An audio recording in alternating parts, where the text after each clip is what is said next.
Sayyid Mustafa Kazwini. I really appreciate you having me here to speak. One of my 5 children is here. Robert Tufe, would you stand up? Robert, along with my other son, Norman, are both first Muslim graduates of the United States Military Academy at West Point. Norman in '89 and Robert in 1990.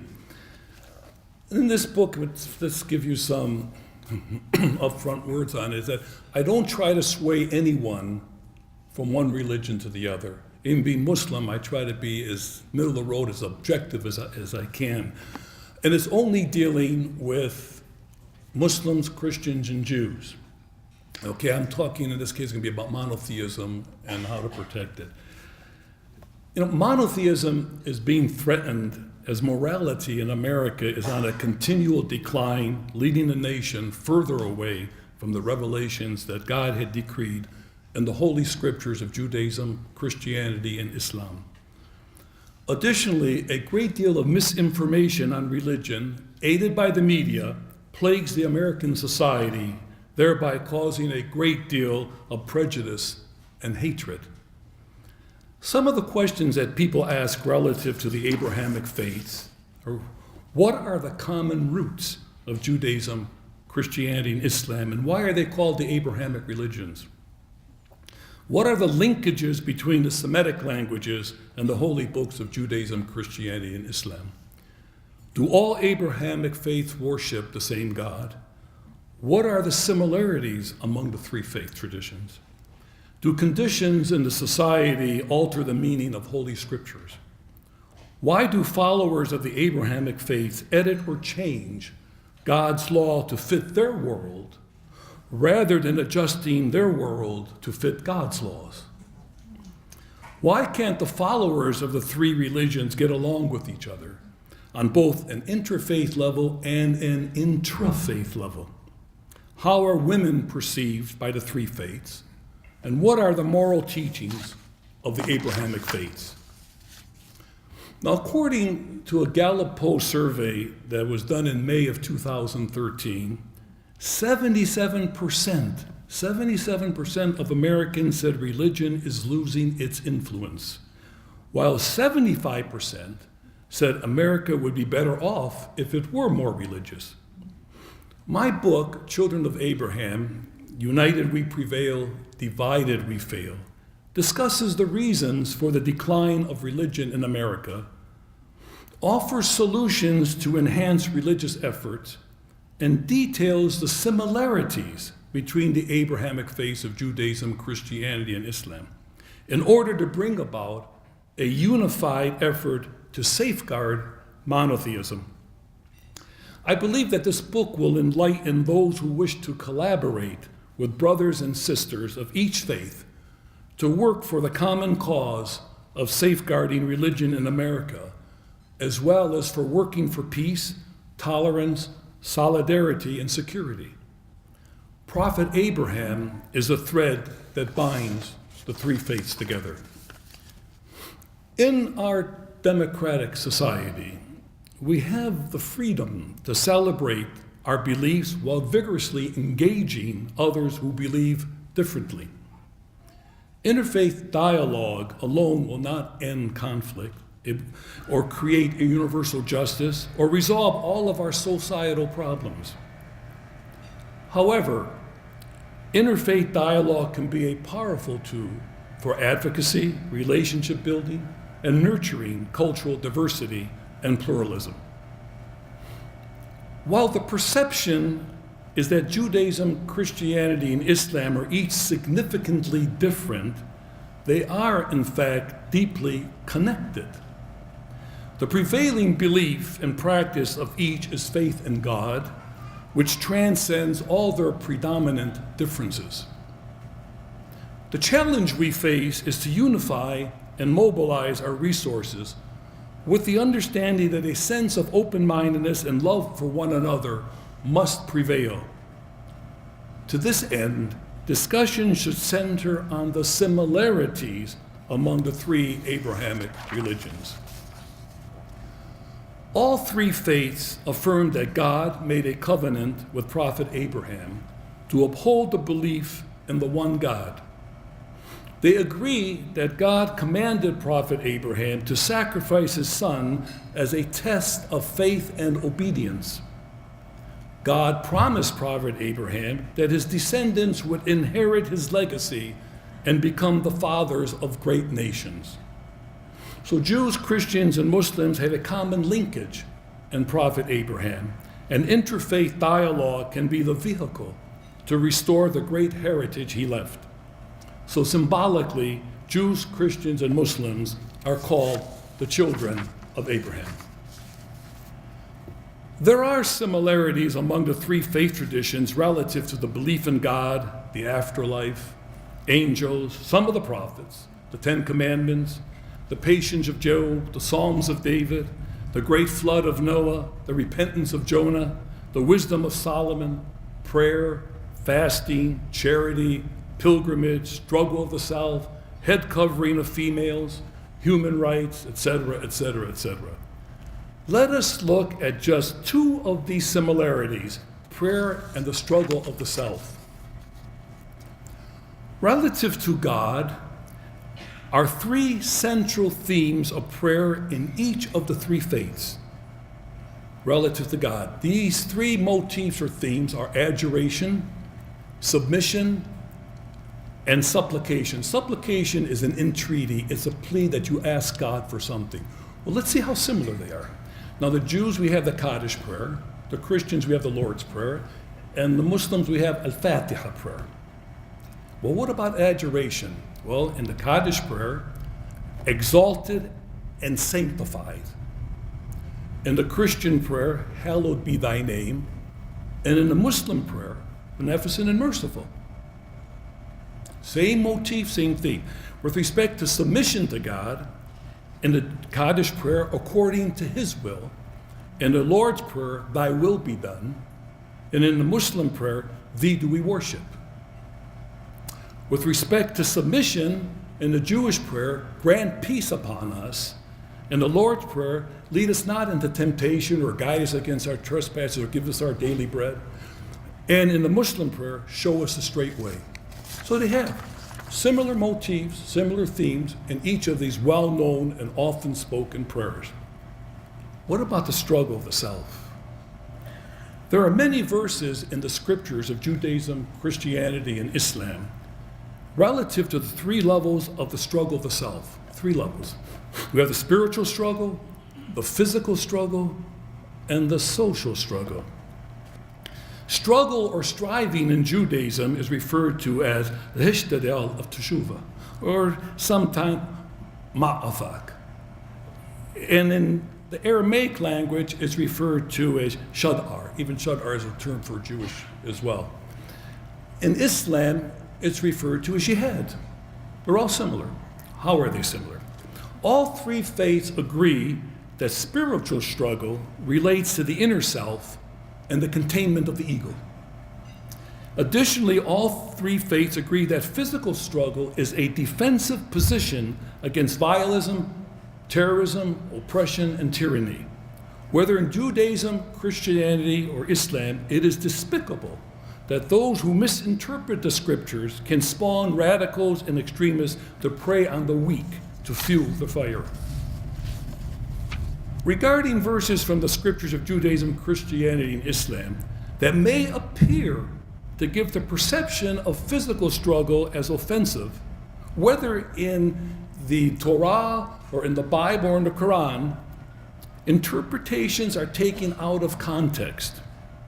All three faith traditions espouse the view that physical struggle is used for defensive purposes only. While jihad in Islam has been portrayed as evil in the media, it has been grossly misinterpreted. Muslims who use jihad in an offensive manner are violating Islam and the Quran. Jihad simply means struggle, whether spiritual, physical, or social. Relative to social struggle, there is also agreement among the three faith traditions that people must cooperate and collaborate with one another in peace, tolerance, reconciliation, solidarity, and brotherhood. It is struggle against evil, against injustice, against oppression within oneself, one's family, and one's society. It is a struggle against such issues as prejudice and stereotyping. It is a struggle against denial of truth, for example, atheism. And even that struggle should be one emphasizing kindness and compassion, knowing that many people have lost their way. Unfortunately, it is social struggle that has been a major problem for the followers of all three faiths.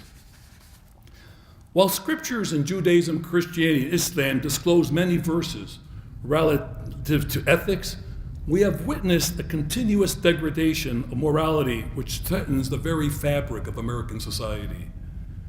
Can we turn on the television, watch a movie, surf the internet, or open a magazine without being bombarded with an array of sexual messages? Shouldn't our educational institutions teach about the immorality of having premarital sex rather than about methods of having safe sex? Can society stop sexualizing our youth? Can we rewind and instill in our minds the moral and ethical standards that allow us to differentiate between right and wrong?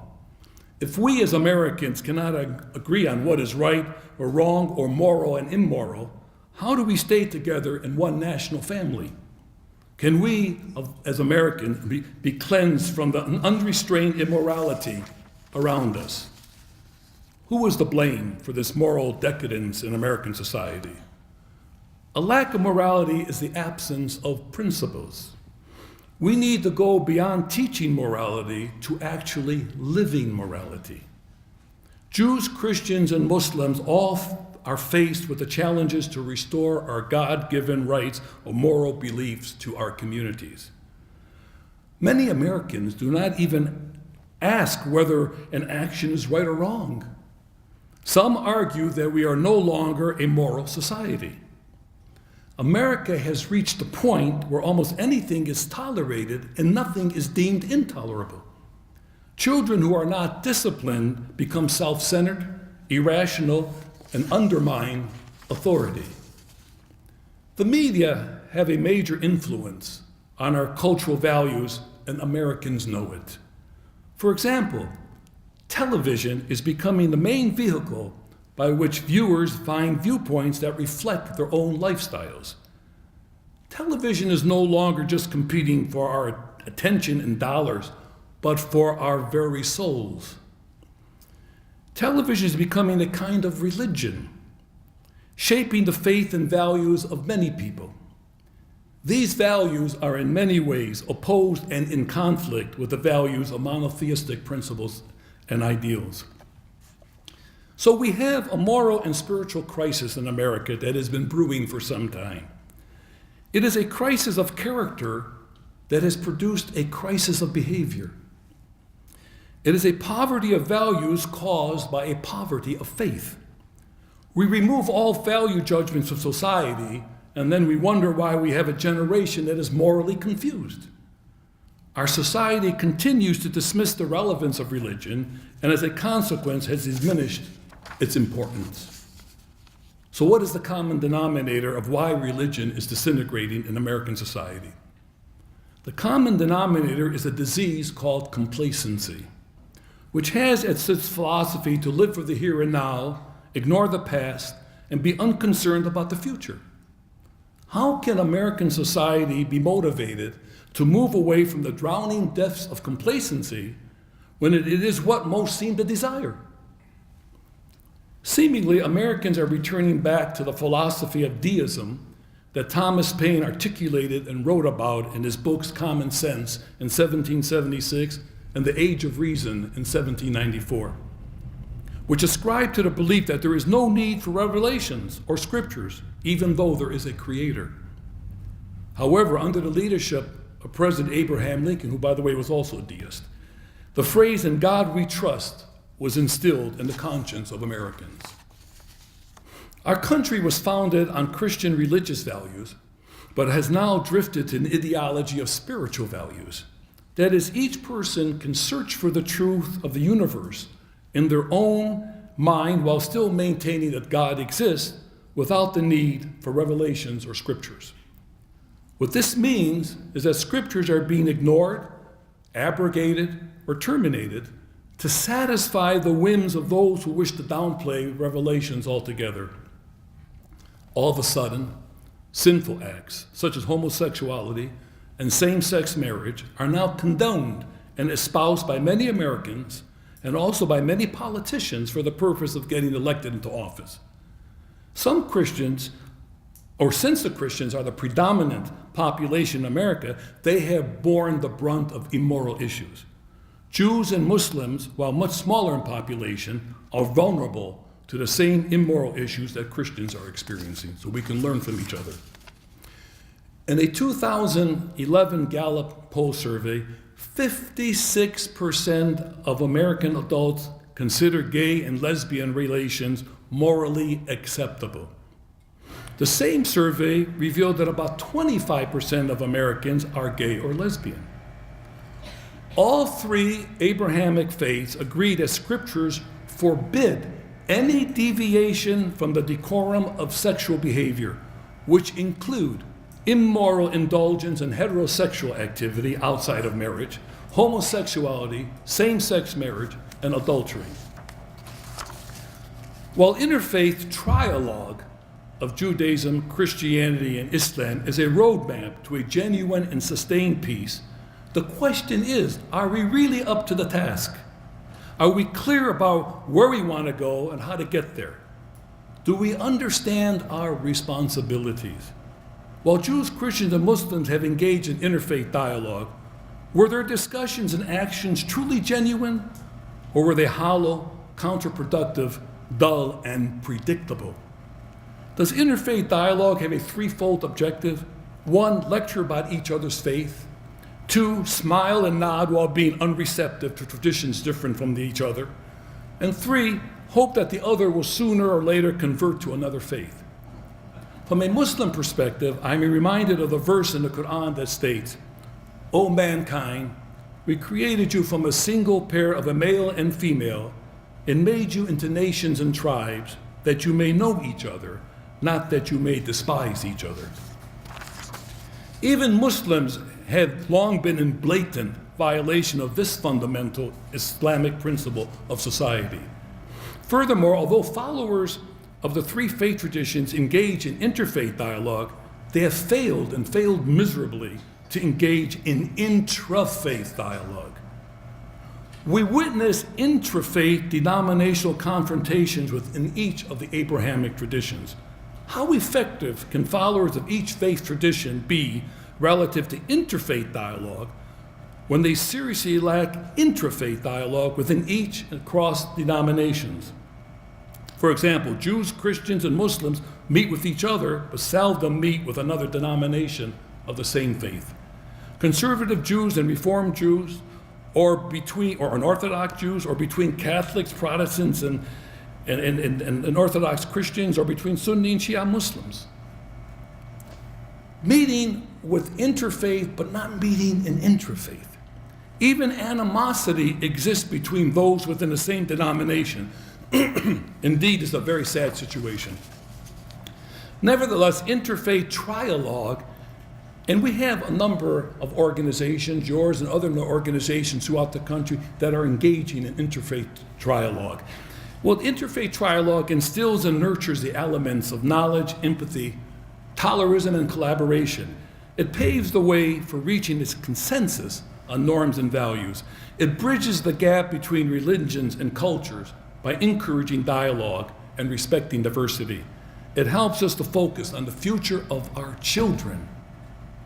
The children of today can be the future leaders and advocates of a vision of peace. If we hope to raise peaceful children, we must develop a better understanding of how children grow and learn. Children will become moral individuals if we cultivate their minds and hearts and give them opportunities to see family values being practiced. Children need social and emotional competence as well as resilience to face the problems in society. Children need to be taught interpersonal skills and intrapersonal skills to ensure they develop positive relationships, to be encouraged to achieve and aspire, to feel cared for, valued, and supported. Can we, of the Abrahamic faith, live peacefully and in harmony with each other?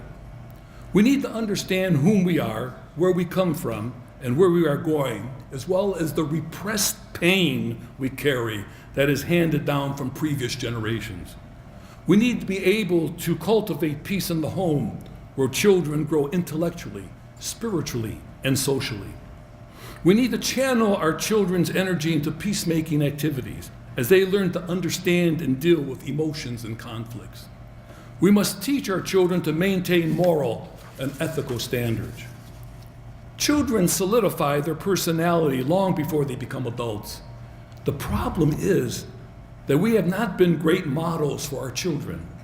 Much of our sophisticated adult social behavior is incomprehensible to them. We may not be in control or even the determinant of our children's character, but we do have influence.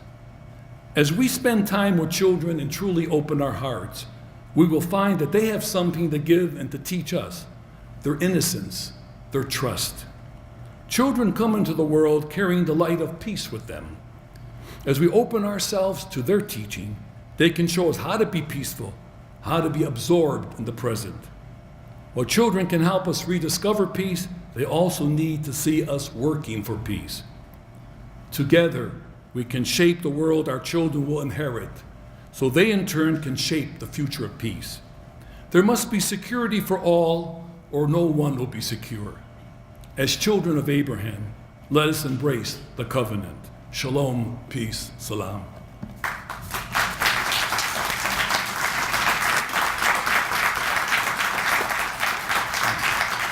Thank you.